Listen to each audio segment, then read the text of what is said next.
Well, good afternoon, everyone. Good to see you all.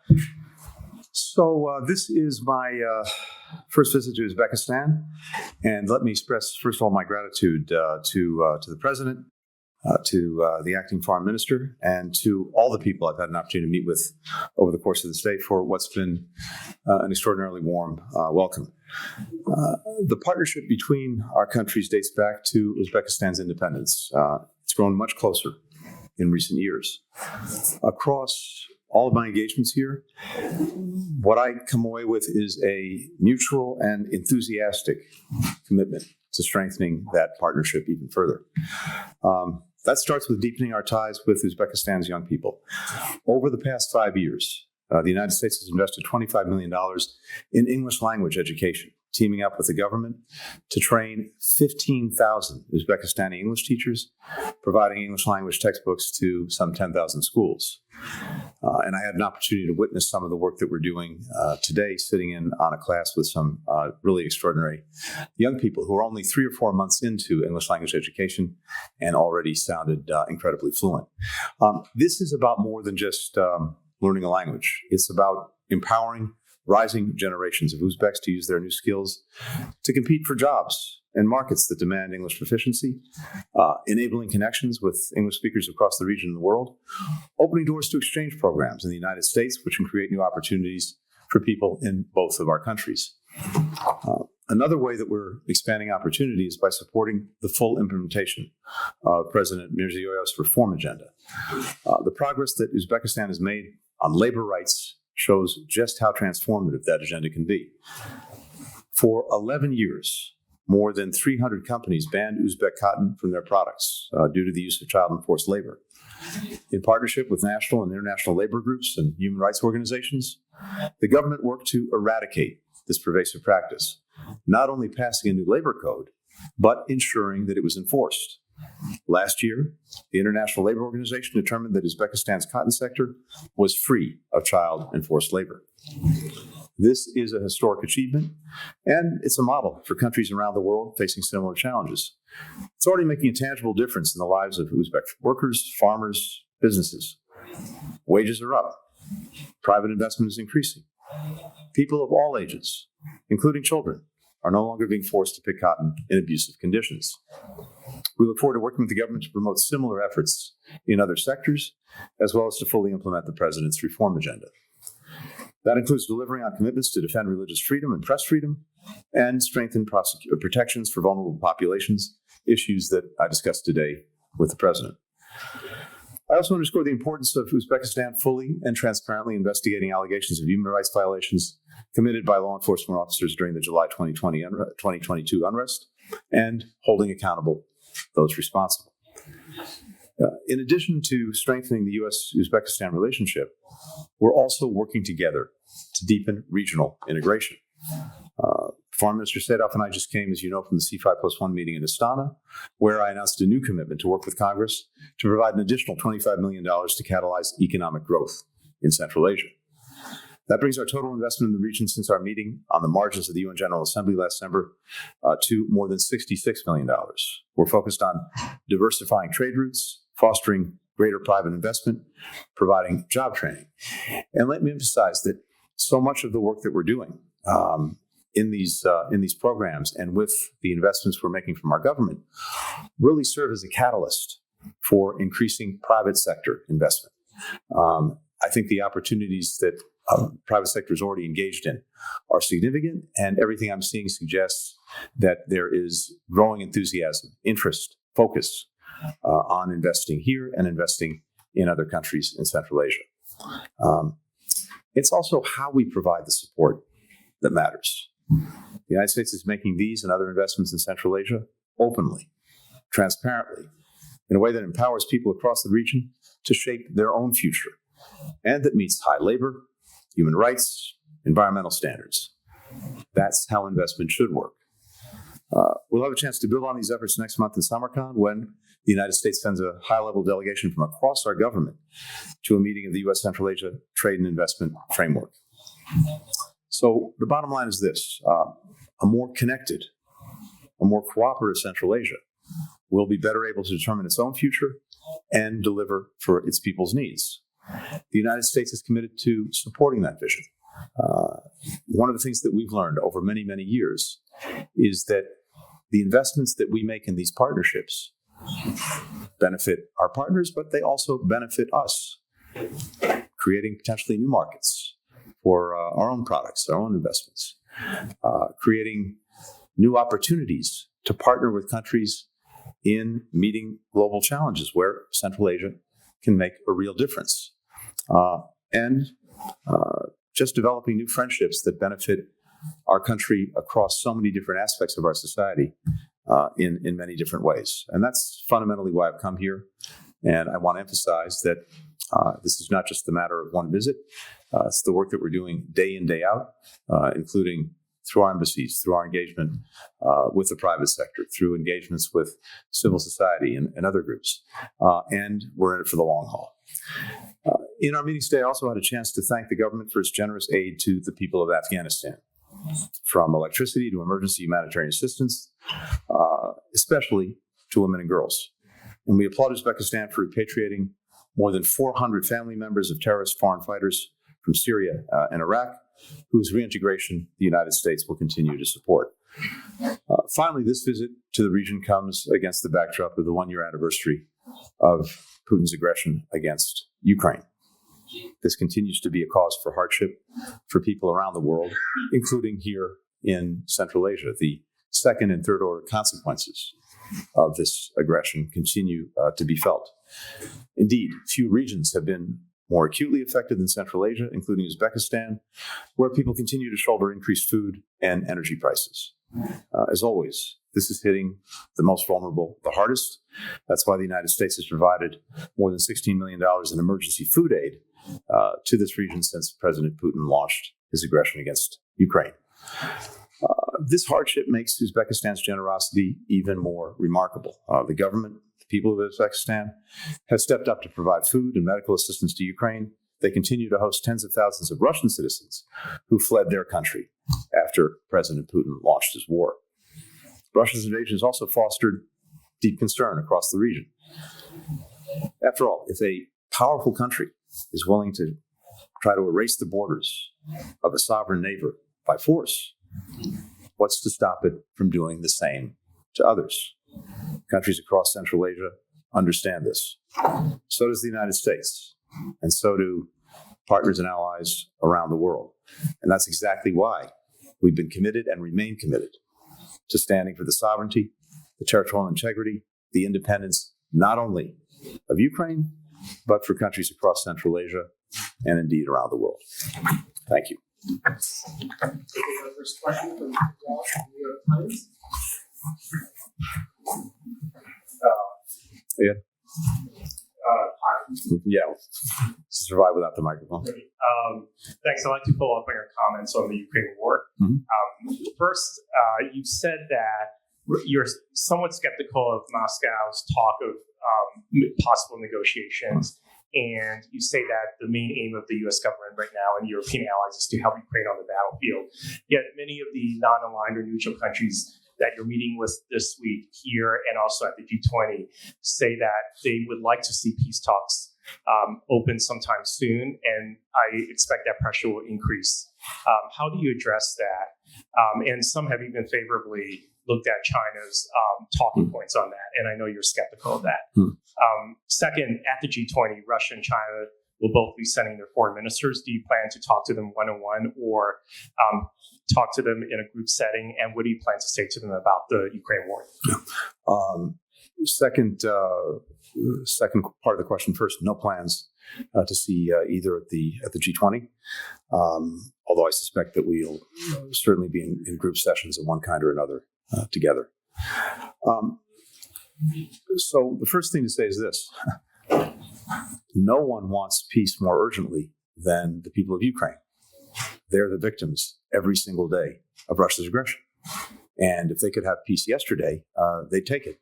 And so would we. And so would countries around the world who are suffering, as I said, from the second and third order effects of Putin's aggression. Now, we all know the simple truth that the war could end tomorrow. It could end today if President Putin so decided. He started it. He can stop it. It's on one level as simple as that. And we should never lose sight of that fact. No one should lose sight of the fact that we have an aggressor and we have a victim. And to have any kind of equivalence between the two, including suggesting who's more committed to peace, I think is profoundly wrong.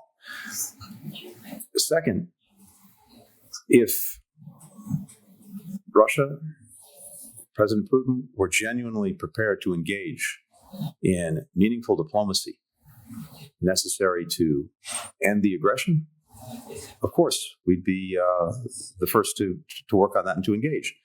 But there is zero evidence of that. To the contrary, the evidence is all in the other direction. Just listen to President Putin's own words. To cite just one example, he said recently and publicly that unless and until Ukraine recognizes what he called the new territorial realities, there's nothing to even talk about. In other words, unless and until Ukraine accepts the fact that Russia has seized their territory and gets to keep it, they won't even talk. That's obviously a non-starter, and it should be a non-starter not just for Ukraine or for us, but for countries around the world. And I think that certainly resonates here in this region, where every single Central Asian country feels very strongly about their territorial integrity, their sovereignty, their independence, all of which, of course, were very, very hard won. So the real question is whether Russia will get to a point where it is genuinely prepared to end its aggression and to do so in a way that is consistent with the United Nations Charter and these very principles. That's why I think what you hear around the world, and you saw reflected in the resolution that was passed at the UN General Assembly by 141 countries, is the strong desire for peace, but for a just and durable peace. Just in that it's consistent with the principles of the UN Charter in terms of territorial integrity, sovereignty, and independence. And durable, as I said before, so that we don't leave things in a place where Russia gets to simply repeat this exercise, a year or 2 years or 3 years later. It rests, it rearms, and it reattacks. So I think that's what we need to be focused on. In terms of the proposal that China put forth, as I've said and as others in the government have said, look, there's some positive elements there, including things that China itself has said several times in the past, very similar to elements that are in Ukraine's own proposal that President Zelensky put out some time ago. But if China was genuinely serious about this, the very first principle it put out, sovereignty, it would have been spending all of the last year working in support of the restoration of Ukraine's full sovereignty.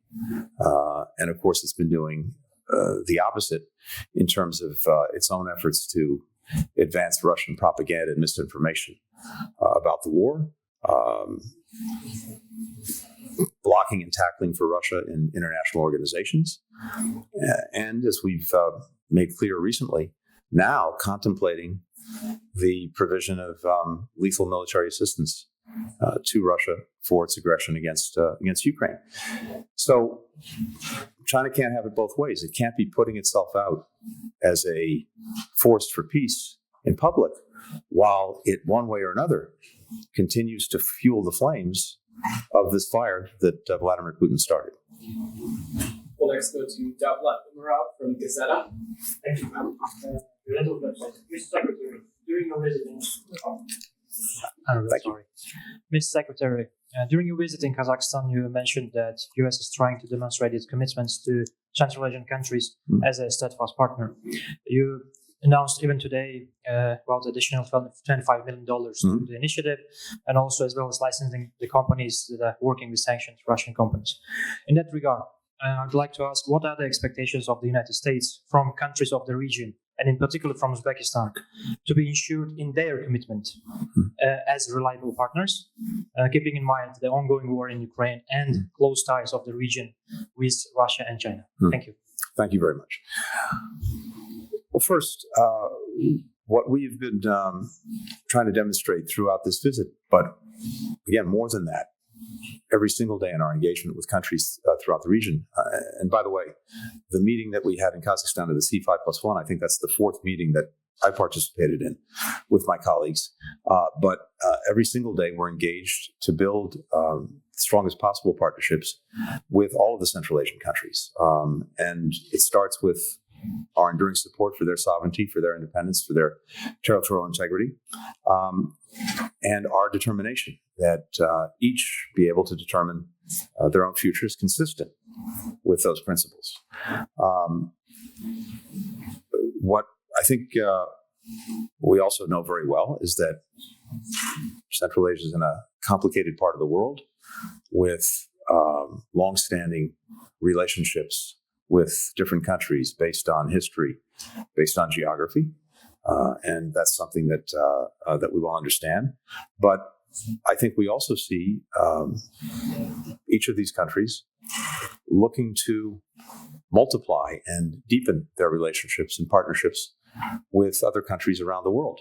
And in that, the United States wants to be a steadfast partner and a partner that works with them to create new opportunities for people in this region and new opportunities for us to work together.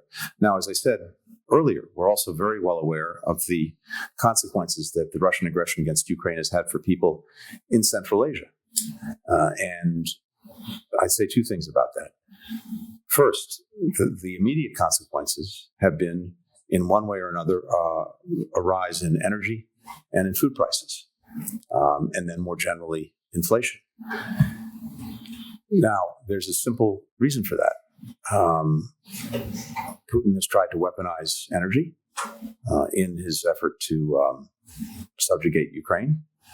And in weaponizing energy and trying to hold it back, deny it from different places, that has contributed to rising prices. We've worked very hard to make sure that there was enough energy on world markets to keep prices down. We've come directly to the assistance of countries that were directly targeted by Putin using the energy weapon. But these effects, again, have been felt here in Central Asia as well. We're working to mitigate them. Food. Putin also weaponized food. He blocked the breadbasket of the world, Ukraine, from exporting a lot of its grain and food products. And it was only because of the very good work by the United Nations and Turkey that we were able to establish this Black Sea grain corridor that allowed food once again, to grain and other products, to come out of Ukraine and to reach world markets. The majority of that is going to countries in the developing world and in the global south. But even countries that aren't directly receiving it are benefiting from the fact that with more Ukrainian food products on the market, the more prices are held in check and are lower. The second part of the equation is this: sanctions, export controls that are being imposed by dozens of countries, not just the United States, on Russia. And again, step back. It's not as if we woke up one day and said, oh, let's impose sanctions and export controls on Russia. The reason for those sanctions and export controls is because of the Russian aggression against Ukraine. And countries came together both to support Ukraine in defending itself from the Russian aggression, but also to try to impose costs and pressure on Russia to get it to change its conduct, to stop the aggression, and to make it more difficult for Russia to continue that aggression. So that's what this is all about. But we're looking at this very closely.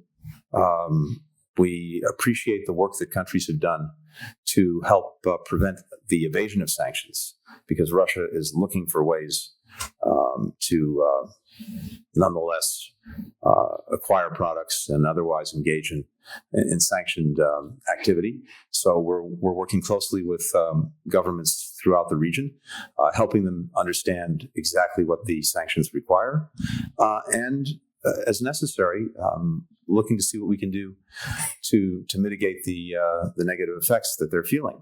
And this includes, in some cases, issuing licenses for for trade where that makes sense, and we've been engaged in that process as well.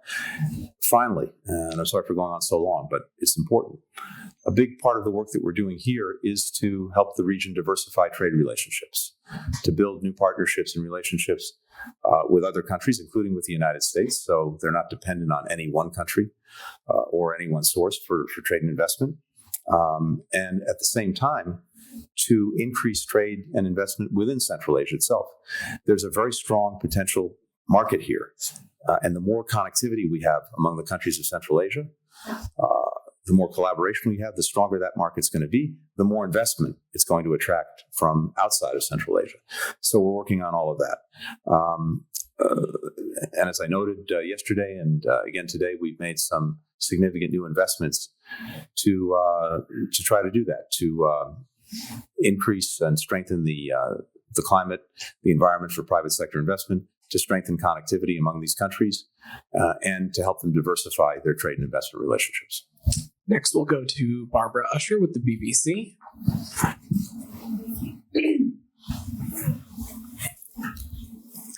Secretary Blinken, I wanted to follow up on that, what you've just been talking about with a different angle. You say that you're not asking Central Asian countries to choose between the US and Russia or between the US and China, but you are asking them to divert trade routes away from Russia and China. So isn't this a new version of the Great Game, which has historical resonance here, as I'm sure you're aware?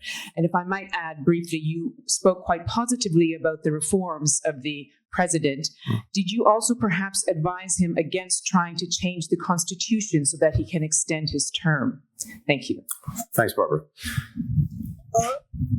I think what many countries have recognized, both in Central Asia and beyond, for a variety of reasons in recent years, is that there's tremendous benefit in having a multiplicity of partners when it comes to trade, when it comes to investment, when it comes to supply chains, one kind or other. We've seen what disruptions in any one partnership and connection can do, and those disruptions might come from anything from conflict to COVID to climate change. So this experience, I think, is causing countries to look very hard at where they may have dependencies, and it's in their interest, I think, to find ways to diversify, multiply, expand their relationships, their partnerships, including when it comes to trade and investment. And of course, that doesn't need to be something that's zero sum. These things can be additive, and countries will benefit tremendously from the increased investment that they're getting, the increased opportunity that's creating. So that's the recognition that we're seeing, and that's what we're trying to support, to help, and to be a strong partner in helping to achieve. And it really runs the spectrum of things that we're engaged in with countries here. I mentioned a little while ago the work we're doing here in Uzbekistan on English language training. It so happens that at this moment in history, it was different before. I'm sure at some point in the future it'll be different. But right now, English happens to be the primary currency for international engagement, whether that's for businesses, whether that's for governments and diplomacy, whether that's for people-to-people connections, whether that's for the internet. And so it's a profound advantage for countries, and in some ways even a necessity, to build up the proficiency, especially among young people, in the English language. And that's going to make people much more able to be competitive in a global economic environment, a global world in which, as I said, English is right now the main connective tissue. So that's just one way in which we're helping to put countries in a position where they can very effectively diversify their contacts, their connections, their work with other countries.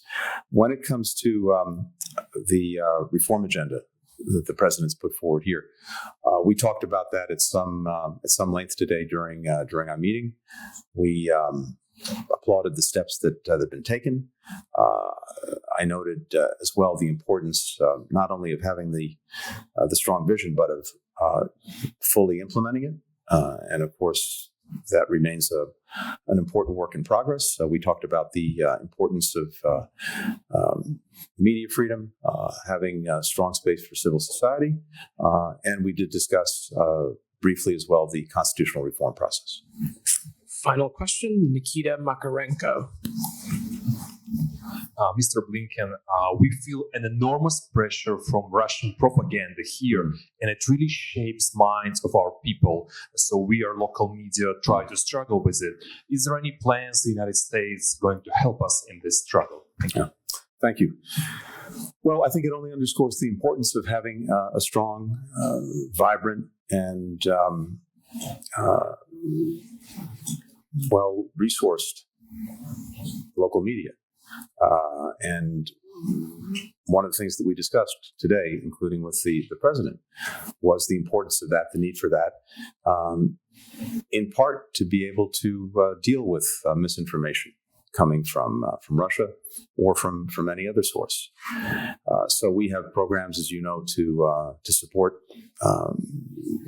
independent media, but also in our own engagements with other governments, urging them to do what's necessary to create the right environment in which media can grow, can flourish, and can bring a diversity of voices and a diversity of views to the public. And with that information, let people make up their minds about what's right and wrong, what's good policy and what's bad policy, what's an appropriate direction or not. But it's certainly true that Russia has built up a very strong and long-enduring propaganda and misinformation system that is felt here and is felt in other parts of the world. And the best answer to that, of course, is the strongest possible environment for genuinely free, independent, open media to bring the facts to people and let them make up their minds. Thank you, everyone. Thank you. Thank you. Thank you. Thanks, everyone.